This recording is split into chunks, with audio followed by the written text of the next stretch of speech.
Hello everyone. आज problem solve कर रहे हैं सिंप्लेक्स मेथड पे।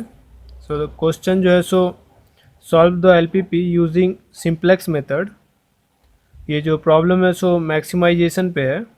Maximise Z equal to 3x1 plus 4x2 subject to constraint जो है दो दिया हुआ है। पहला जो है x1 plus x2 less than equal to 450 और दूसरा जो है 2x1 plus x2 less than equal to 600 where x1 x2 greater than equal to 0। So simplex method में सबसे पहले ये जो एक्सप्रेशन है इसको हम स्टैंडर्ड फॉर्म में कन्वर्ट करेंगे। एक्सप्रेस करेंगे स्टैंडर्ड फॉर्म में।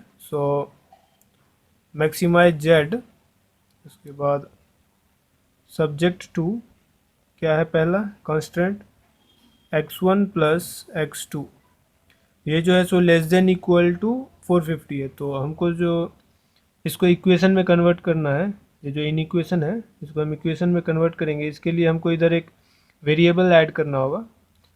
तो हम एक स्लैक वेरिएबल ऐड करेंगे s1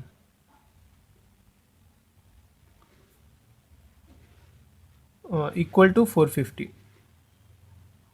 अब दूसरा कांस्टेंट में क्या है, 2x1 प्लस x2 प्लस, ये भी लेस देन इक्वल टू है, इसलिए हम यहाँ पे स्लैक वेरिएबल s2 ऐड करेंगे 600। अब मैक्सिमाइज जेड लिखेंगे। यहाँ पे क्या है, maximize Z 3x1 plus 4x2। अब हमने जो यहाँ पे वैल्यू ऐड किया हुआ है उसको हम यहाँ पे लिख देंगे। इसका जो कोएफिशिएंट होगा वह 0 होगा, 0s1 प्लस 0s2। क्योंकि ये प्रॉब्लम में नहीं है, हमने ऐड किया है, इसके लिए इसका जो कोएफिशिएंट होगा वह 0 होगा।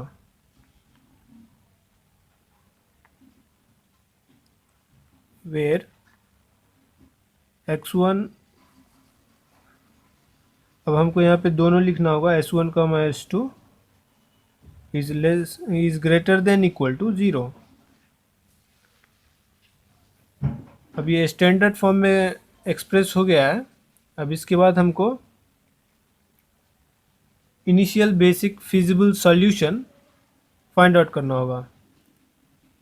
अब initial basic feasible solution find out करने के लिए हमको यहाँ पे एक टेबल ड्रॉ करना होगा। हमने यहाँ पे टेबल ड्रॉ कर दिया है। अब इस टेबल में ये एक ब्लॉक को छोड़ देंगे, उसके नीचे लिखेंगे सी बी, ये यहाँ पे बी वी, ये सी जे। ये बी वी जो है बेसिक वेरिएबल हो गया, सी वी जो है कोएफिशिएंट ऑफ बेसिक वेरिएबल।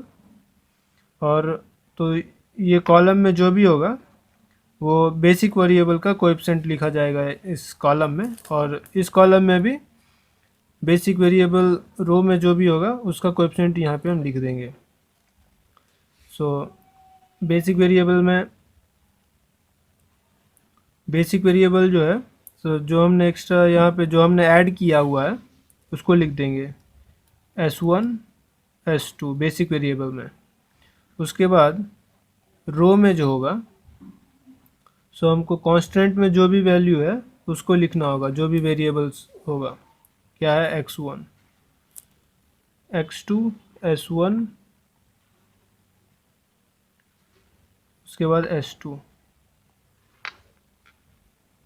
उसके बाद b लिख देंगे, और ये ratio equal to bi by,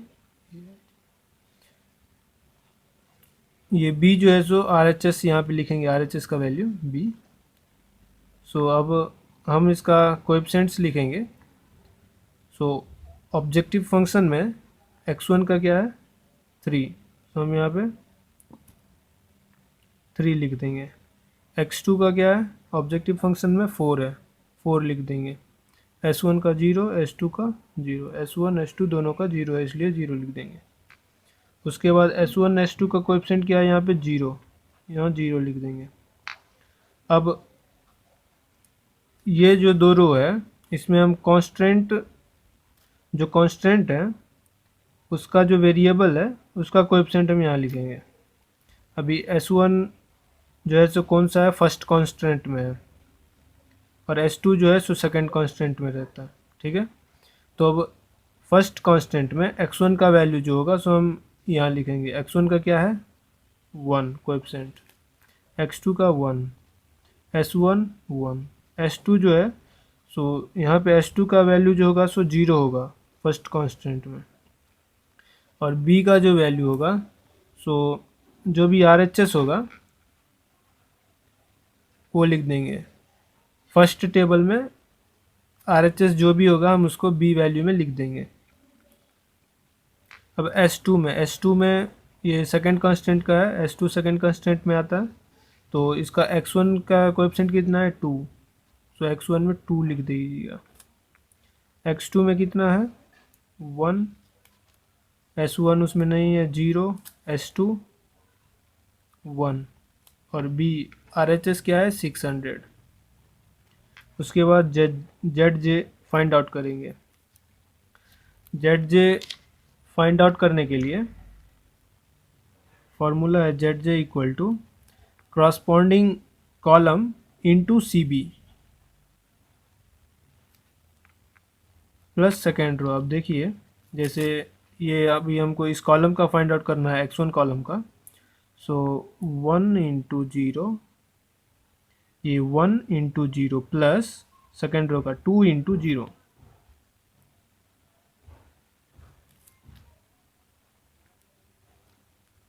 so 0 into 0 तो 0 हो जाएगा। सो क्योंकि दोनों 0 है तो 0 से ही मल्टीप्लाई करेंगे तो पूरे 0 आ जाएगा। उसके बाद CJ माइनस ZJ। अब CJ माइनस ZJ जो है, CJ का वैल्यू 3 है और ZJ का वैल्यू 0 है, सो 3 माइनस 0 3 आ जाएगा, 4 माइनस 0 4 आ जाएगा, ये 0 0। अब मैक्सिमाइजेशन प्रॉब्लम में यहाँ CJ माइनस ZJ जो है की कॉलम सिलेक्ट करने के लिए मोस्ट पॉजिटिव वैल्यू सिलेक्ट करना पड़ता है, मोस्ट पॉजिटिव। और उसके बाद ये हो गया की कॉलम, और ये जो होगा रो जो होगा 450, की कॉलम में क्या है 1, 450 डिवाइडेड बाई 1, और यहाँ पे 600, और की कॉलम में वैल्यू क्या है 1। सो की रो जो है सो हम सिलेक्ट करेंगे most minimum non negative value. देखिए 600 से मिनिमम है, नॉन निगेटिव है, most minimum non negative value as a key row. अब ये की कॉलम और की रो जहाँ पे इंटरसेक्ट होगा उसको की एलिमेंट हो गया वो।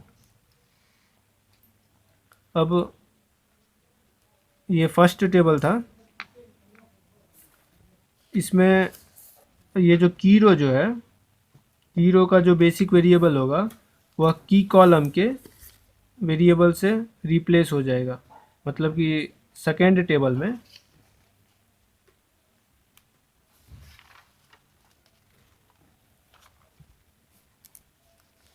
देखिए ये सेकेंड टेबल है, सेकेंड टेबल में ये सेम लिख देना है।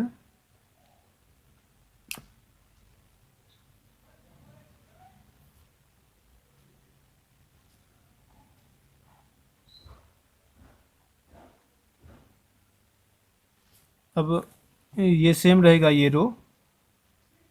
उसके बाद यहाँ पे ये जो की रो जो है उसका बेसिक वेरिएबल जो है सो की कॉलम के बेसिक वेरिएबल से रिप्लेस हो जाएगा। सो S1 की जगह पे क्या आ जाएगा x2, और ये S2 सेम वैसे ही लिखा जाएगा। और इसका कोएफिशिएंट क्या है, यहाँ पे x2 का कोएफिशिएंट क्या है 4, सो यहाँ पे 4 लिख देंगे, S2 का 0। अब फॉर्मूला है, यहाँ पे मैं लिखता हूँ फॉर्मूला सेकेंड टेबल का,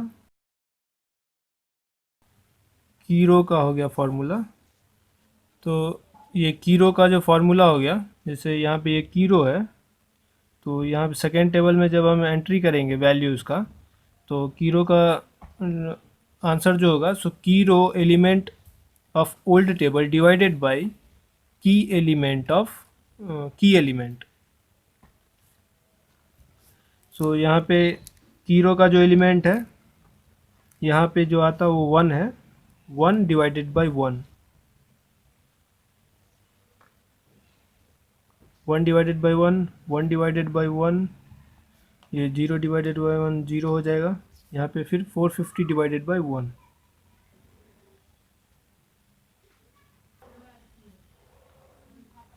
सो अब S2 का जो फार्मूला होगा, यानी कि जो कीरो नहीं है उसका जो फार्मूला होगा वो होगा, सो सेकेंड जो कीरो नहीं है उसका जो फार्मूला होगा, रो एलिमेंट ऑफ ओल्ड टेबल, जो भी, जैसे कि ये 2 है, ये पुराना table old table, minus corresponding की कॉलम इनटू की रो डिवाइडेड बाय की एलिमेंट। अब देखेंगे,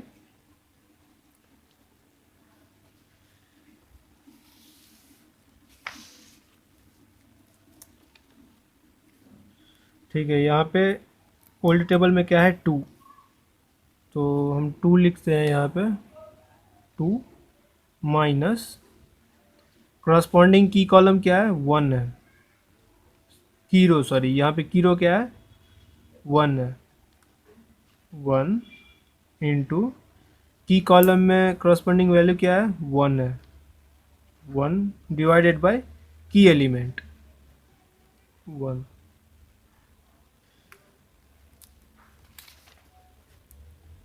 तो इसका जो आंसर आ जाएगा 1 आ जाएगा। वैसे ही और एक और मैं बता रहा हूँ यहाँ पे, ये आइडेंटिटी मैट्रिक्स जो है, सो आपका ये कैलकुलेशन टाइम रिड्यूस करेगा।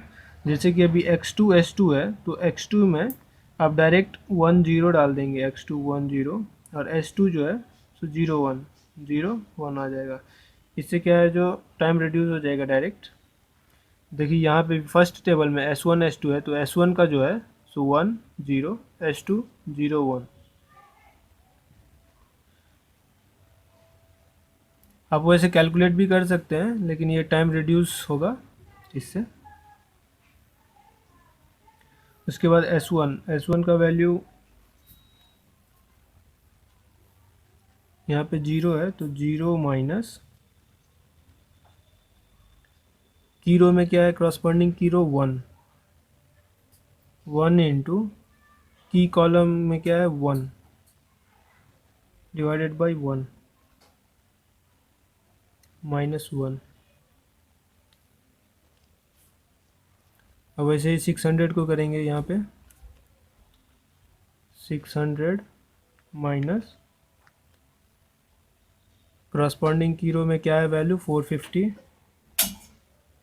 इंटू करस्पॉन्डिंग की कॉलम में क्या है 1 into 1 divided by key element 150 आ जाएगा वैल्यू। तो यहाँ पे 150 लिख देंगे। फिर ये ZJ CJ माइनस ZJ। अब यहाँ पे 4 इंटू 1 4, 0 इंटू 0 0, तो 4 प्लस 0, यहाँ पे 4 आ जाएगा, 4 इंटू 1 4, यहाँ पे 4 इंटू 0 0, 0 इंटू 1 0, तो यहाँ पे 450 इंटू 4 1800 होगा। यहाँ पे भी ZJ का वैल्यू जो होगा, सो ये सेम यही फार्मूला यूज़ कर रहे हैं। उसके बाद CJ माइनस ZJ, सो 3 माइनस 4 माइनस 1 0 माइनस 4 0। क्योंकि ये मैक्सिमाइजेशन प्रॉब्लम है, तो इसका जो CJ माइनस ZJ जो होगा, सो निगेटिव और 0, अगर ये दोनों कंडीशन में है तो इसका ऑप्टिमल फिजिबल सॉल्यूशन जो है सो ऑब्टेंड हो गया। अब जो ऑप्टिमल सॉल्यूशन जो होगा सो x1 का क्या होगा 0, x2 का क्या है यहाँ पे b में 450 एंड मैक्सिमम z का क्या है यहाँ पे 1800। तो ये जो है सो सॉल्यूशन हो गया, ऑप्टिमल सॉल्यूशन।